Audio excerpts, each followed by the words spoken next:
नमस्कार, मैं हूं अंकुर और आप देख रहे हैं सत्य हिंदी का न्यूज बुलेटिन। एक नजर अब तक की सुर्खियों पर। गजा में हमास के स्वास्थ्य मंत्रालय ने इजराइल के साथ संघर्ष में मारे गए लोगों के अब तक के आंकड़े बताए हैं। अधिकारियों के मुताबिक मरने वालों की संख्या बढ़कर 10,569 हो गई है। मरने वालों में 4,324 बच्चे शामिल हैं। जनसंख्या नियंत्रण पर बिहार के मुख्यमंत्री नीतीश कुमार के बयान को लेकर प्रधानमंत्री मोदी ने तीखा हमला किया है। उन्होंने विपक्षी गठबंधन इंडिया को भी निशाने पर लिया है। पीएम मोदी ने मध्य प्रदेश के गुना में चुनावी रैली में कहा कि अलायंस के नेता ने विधानसभा के अंदर माता बहन के पास ऐसी भाषा में बातें की, कोई शर्म नहीं है उनको। उन्होंने कहा कि जो इंडिया गठबंधन के नेता झंडा लेकर घूम रहे हैं, जो देश की वर्तमान सरकार को उखाड़ फेंकने के लिए भांति भांति का खेल खेल रहे हैं, वो इंडिया अलायंस के नेता ने विधानसभा के अंदर जिस सभा में माता बहनें मौजूद थी, कोई कल्पना नहीं कर सकता कि ऐसी भाषा में गंदी बातें की हैं। पीएम मोदी ने आगे कहा, इतना ही नहीं, गठबंधन का एक भी नेता माता बहनों पर दिए गए बयान के खिलाफ एक शब्द बोलने के लिए तैयार नहीं है। वो आपका भला क्या कर सकते हैं? कैसा दुर्भाग्य आया है, कितने नीचे गिरोगे, दुनिया में देश की बेइज्जती करा रहे हो। बिहार के सीएम नीतीश कुमार के विधानसभा में जनसंख्या नियंत्रण को लेकर दिए बयान पर राष्ट्रीय महिला आयोग ने हमला बोला है। राष्ट्रीय महिला आयोग की अध्यक्ष रेखा शर्मा ने कहा कि नीतीश कुमार ने बिहार विधानसभा में जिस तरह का बयान दिया है वो सी ग्रेड फिल्म का डायलॉग लग रहा था। ये बयान उन्होंने विधानसभा में सभी महिलाओं और पुरुषों के सामने दिया था। वहां पर बैठे पुरुष इस पर हंस रहे थे। मुझे लगता है कि अगर उन्हें ज्ञान देना था तो बहुत तरीके थे। उन्होंने आज इस पर माफी मांगी है, लेकिन केवल माफी मांगना इसका उपाय नहीं है। बिहार स्पीकर को नीतीश कुमार के खिलाफ कदम उठाना चाहिए। उन्होंने कहा कि हम स्पीकर से मांग करते हैं कि उन बयानों को सदन की कार्यवाही से हटा दिया जाए।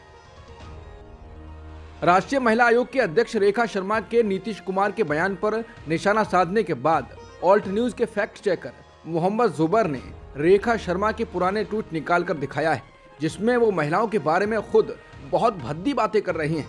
उन्होंने प्रियंका गांधी, राहुल गांधी, नेहरू और उनके परिवार में बहुत भद्दी टिप्पणियां की हुई हैं। और एक ट्वीट में तो उन्होंने ये तक कहा है कि मैं इच्छा करती हूं कि खाप पंचायत के परिवार वाले एक रेप से गुजरें और तब हम उनसे पूछेंगे कि क्या करना है। इसके अलावा उन्होंने बहुत अपशब्दों का इस्तेमाल किया है जो मैं बता नहीं सकता हूं। वहीं मोहम्मद जुबैर के ट्वीट को रीट्वीट कर सांसद प्रियंका चतुर्वेदी ने कहा है कि इसको जरूर पढ़ें। मुख्यमंत्री नीतीश कुमार विधानसभा और विधान परिषद में लड़कियों की शिक्षा और प्रजनन दर को लेकर दिए गए बयान पर माफी मांग चुके हैं। उन्होंने दोनों सदनों में कहा है कि मैं अपने बयान पर शर्म महसूस कर रहा हूं, अपने बयान को वापस लेता हूं, लेकिन इन सब के बावजूद उनकी मुसीबतें कम होने का नाम नहीं ले रही हैं। पहले तो महिला आयोग ने सीएम नीतीश कुमार पर कार्रवाई करने के लिए बिहार विधानसभा अध्यक्ष को पत्र लिखा। अब मुजफ्फरपुर में उनके खिलाफ शिकायत की गई है। शिकायतकर्ता ने मुख्य न्यायिक दंडाधिकारी की अदालत में सीएम नीतीश कुमार के खिलाफ शिकायत दर्ज कराई है। मामले की सुनवाई 25 नवंबर को होगी। मुख्यमंत्री नीतीश कुमार के जनसंख्या नियंत्रण पर दिए गए बयान पर उन्होंने विधानसभा में माफी मांगी है। जब विधानसभा में हंगामा होने लगा तो नीतीश कुमार ने कहा कि अगर मेरी किसी बात को लेकर आपत्ति है तो कृपया करके बैठ जाइए, मैं सफाई दे देता हूं, मैं माफी मांगने के लिए तैयार हूं, आप बैठिए तो सही। अगर मेरी किसी बात से किसी को ठेस पहुंची है तो मैं खेद प्रकट करता हूं, मैं खुद अपनी निंदा करता हूं। नीतीश ने कहा कि आपने लिखा है कि मुख्यमंत्री शर्म करें, तो मैं न सिर्फ अपने ऊपर शर्म कर रहा हूं बल्कि अपनी बातों को भी वापस लेता हूं। मैं उन सारी चीजों को वापस लेता हूं। मैं महिलाओं के पक्ष में हूं, उनके हित में काम किया है। नीतीश ने कहा कि मैं तो स्त्री शिक्षा के फायदे बता रहा था, बताया था कि कैसे लड़कियां पढ़ लिख गईं तो जन्म दर में कमी आई। मैंने जो बात कही वो सही थी, लेकिन इसकी चूंकि निंदा की जा रही है और लोगों को लग रहा है कि मैंने गलत बात की या गलत तरीके से कहा, तो मैं माफी मांगता हूँ। बिहार विधानसभा में नीतीश कुमार के विवादित बयान पर एआईएमआईएम प्रमुख असदुद्दीन ओवैसी ने कहा कि नीतीश कुमार ने जो बयान दिया वो अश्लील था और उन्हें जगह की मर्यादा रखनी चाहिए। ओवैसी ने कहा वो एक प्रदेश के मुख्यमंत्री हैं, वहां पर वो जिस तरीके से बोले वो एक वल्गर किस्म की भाषा है। इसको वो कह सकते थे कि महिलाएं जितनी ज्यादा पढ़ेंगी वो अपनी औलाद को कब पैदा करना है तय करेंगी, लेकिन बजाय इसके जिस अश्लील तरीके से उन्होंने इसको बताया अपने एक्शन और अल्फाज से, वो बिल्कुल भी सही नहीं था। कम से कम इस बात का तो लिहाज रखिए कि आप ये बात कहाँ बोल रहे हैं। वो बिहार की विधानसभा है, कोई सिनेमा हॉल नहीं है जहां लोग ए सर्टिफिकेट फिल्म का टिकट लेकर आ रहे हैं। प्याज के बढ़ते दाम जनता को फिर रुला रहे हैं और उसने रसोई का बजट बिगाड़ दिया है। कांग्रेस महासचिव प्रियंका गांधी वाड्रा ने मध्य प्रदेश की चुनावी रैली में कहा कि प्याज और अन्य आवश्यक वस्तुओं की कीमतें में वृद्धि को लेकर सरकार को होश नहीं रहता है। सरकार महंगाई को नियंत्रित करने की कोशिश केवल तभी करती है जब चुनाव करीब आते हैं। प्रियंका ने कहा कि दिवाली से पहले प्याज की कीमतें बढ़ गई हैं और गृहिणियां इससे परेशान हैं।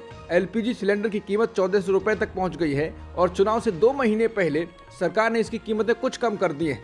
वरिष्ठ कांग्रेस नेता ने पूछा, क्या इससे कुछ असर पड़ा? लोग महंगाई से अभी भी जूझ रहे हैं। कांग्रेस नेता प्रियंका गांधी ने प्याज और अन्य खाद्य वस्तुओं की महंगाई का मुद्दा हवा में नहीं उठाया। पिछले महीने की तुलना में नवंबर के पहले सप्ताह में प्याज की कीमतें लगभग 75% बढ़ गई हैं। दिल्ली एनसीआर समेत देश के तमाम हिस्सों में प्याज के दाम 70 से 100 रुपए प्रति किलो पहुंच गए हैं, लेकिन सरकार की ओर से बढ़ते दाम को रोकने की कोशिश नहीं की जा रही है। दिल्ली में जहरीली हवा की वजह से स्कूलों में इस बार सर्दी की छुट्टियां पहले ही कर दी गई हैं। दिल्ली सरकार ने बुधवार को घोषणा की कि स्कूलों में 9 से 18 नवंबर तक शीतकालीन अवकाश रहेगा। आमतौर पर शीतकालीन अवकाश दिसंबर जनवरी महीने में रहा करता है, लेकिन प्रदूषण की वजह से ये छुट्टियां पहले ही कर दी गई हैं। दिल्ली के शिक्षा विभाग ने कहा कि वायु प्रदूषण को देखते हुए सभी स्कूलों के लिए दिसंबर महीने में होने वाले शीतकालीन अवकाश को अब 9-18 नवंबर तक पुनर्निर्धारित कर दिया गया है। आम आदमी पार्टी दिल्ली में हुए कथित शराब घोटाले के भंवर में फंसती जा रही है। जब से केजरीवाल को ईडी ने पूछताछ के लिए बुलाया है, तब से आम आदमी पार्टी ने नई रणनीति बना रही है। आपने मंगलवार को कहा कि वो दिल्ली, पंजाब और देश के अन्य हिस्सों के पार्टी कार्यकर्ताओं का जनमत संग्रह कराएगी कि क्या दिल्ली के मुख्यमंत्री अरविंद केजरीवाल को अपने पद से हट जाना चाहिए या फिर सीएम पद पर बने रहना चाहिए और जेल से सरकार चलानी चाहिए। केजरीवाल के नजदीकी आप नेता दुर्गेश पाठक ने कहा, आप दिल्ली और देश भर में नुक्कड़ सभाएं करेगी और जनमत संग्रह कराने के लिए घर घर जाएगी। पाठक ने बताया कि सीएम ने एमसीडी पार्षदों से मुलाकात की है, उनकी बात सुनी। उन्होंने आश्वासन दिया कि वो इस मामले पर विचार करेंगे। दिवाली से पहले सुप्रीम कोर्ट ने मंगलवार को स्पष्ट किया कि बेरियम और प्रतिबंधित केमिकल वाले पटाखे पर बैन का आदेश सिर्फ दिल्ली एनसीआर नहीं बल्कि पूरे देश पर लागू होगा। जस्टिस एएस बोपन्ना और जस्टिस एमएम सुंदरेश की बेंच एक याचिका पर सुनवाई कर रही थी, जिसमें राजस्थान सरकार को बैनेक हेमेक्सा के इस्तेमाल पर बैन लगाने वाले सुप्रीम कोर्ट के आदेश को लागू कराने की मांग की गई थी, जिससे ध्वनि प्रदूषण को काबू किया जा सके। कोर्ट ने कहा, इस समय किसी अलग आदेश की जरूरत नहीं है, क्योंकि इस कोर्ट ने याचिकाओं की सुनवाई के दौरान कई आदेश पारित किए हैं, जहां वायु के साथ साथ ध्वनि प्रदूषण को कम करने और इससे बचने के लिए कदम उठाने को कहा गया है। इसलिए यह आदेश राजस्थान राज्य सहित देश के हर एक राज्य पर लागू होगा। जॉर्डन के किंग अब्दुल्ला के साथ बीते दिनों प्रधानमंत्री मोदी की टेलीफोन पर बातचीत हुई थी। अब भारत में जॉर्डन के राजदूत मोहम्मद सलाम जमील एफ अल-कायद ने कहा है कि भारत उभरती हुई शक्ति है जो इस मामले में एक भूमिका निभा सकता है। समाचार एजेंसी एनआई से बात करते हुए उन्होंने कहा, हाँ, प्रधानमंत्री ने महामहिम से कई मुद्दों पर बात की है। निश्चित रूप से सुरक्षा व्यवस्था और मानवीय सहायता के बारे में बात हुई। बता दें, संयुक्त राष्ट्र में बीते दिनों संघर्ष विराम को लेकर लाए गए प्रस्ताव से भारत अनुपस्थित रहा था। इस पर जॉर्डन के राजदूत ने कहा कि भारत का अपना स्टैंड है, जैसा हर देश का होता है। सभी देश अपने हित देखते हुए अपना स्टैंड तय करते हैं, तो भारत ने भी यही किया। बता दें, पीएम मोदी ने सोमवार ईरान के राष्ट्रपति इब्राहिम रईसी से भी बात की थी। इजरायल ने बुधवार को कहा है कि उसकी सेनाएं गजा शहर के केंद्र तक पहुंच गई हैं और हमास के टनल को निशाना बनाया जा रहा है। इसने कहा है कि इजरायली सेना गजा पट्टी पर शासन करने वाले हमास के चारों ओर शिकंजा कस रही है। इसके साथ ही दावा किया गया है कि सेना ने हमास के विशाल सुरंग नेटवर्क का पता लगाना और उसे निष्क्रिय करना शुरू कर दिया है। ऐसी कार्रवाई के बीच ही अमेरिकी राष्ट्रपति जो बाइडेन ने कहा है कि गजा पर फिर से कब्जा करना इजरायल के लिए ठीक नहीं होगा। ये बयान व्हाइट हाउस ने जारी किया है। इधर इजरायली प्रधानमंत्री बेन्यामिन नेतन्याहू ने कहा है कि इजरायल हमास युद्ध बड़ी ताकत के साथ आगे बढ़ रहा है। उन्होंने कहा कि इजरायली जमीनी सैनिक हर घंटे हर दिन आतंकवादी समूह पर दबाव बढ़ा रहे हैं। अमेरिकी राष्ट्रपति जो बाइडेन ने मंगलवार को पुष्टि की कि उन्होंने सोमवार को एक कॉल के दौरान इजरायली प्रधानमंत्री बेन्यामिन नेतन्याहू से गजा में लड़ाई रोकने के लिए कहा था। व्हाइट हाउस के एक प्रवक्ता ने कहा कि दोनों नेताओं ने अपनी बातचीत के दौरान मानवीय कारणों से गजा में जारी लड़ाई में रोक और बंधकों की संभावित रिहाई पर चर्चा की थी। ब्रिटेन की लेबर पार्टी के सांसद इमरान हुसैन ने गजा में युद्ध विराम की पुरजोर वकालत करते हुए कीर स्टारमर की शैडो कैबिनेट से इस्तीफा दे दिया है। हुसैन कामगारों के लिए बनाई जाने वाली नई डील के शैडो मंत्री थे। उन्होंने कहा कि वो लेबर के एजेंडे के प्रति प्रतिबद्ध हैं, लेकिन गजा पर उनका दृष्टिकोण सर कीर से काफी हद तक अलग है। सर कीर ब्रिटेन की संसद में नेता प्रतिपक्ष हैं। सर कीर ने गजा में मानवीय कारणों से पॉज की वकालत की है, लेकिन वो युद्ध विराम के समर्थन में नहीं है। हुसैन ने कहा कि वो संयुक्त राष्ट्र और अन्य संस्थाओं की तरह युद्ध विराम के मजबूत समर्थक हैं। उन्होंने कहा कि इस रक्तपात को रोकने के लिए युद्ध विराम जरूरी है। पूर्व इजरायली प्रधानमंत्री एहुद ओलमर्ट का कहना है कि 7 अक्टूबर की सुरक्षा विफलता के बाद नेतन्याहू नर्वस ब्रेकडाउन की स्थिति में हैं और अब युद्ध की समाप्ति के बाद अनिश्चित अवधि के लिए गजा की सुरक्षा का नियंत्रण लेने की तैयारी करके गलत अनुमान लगा रहे हैं।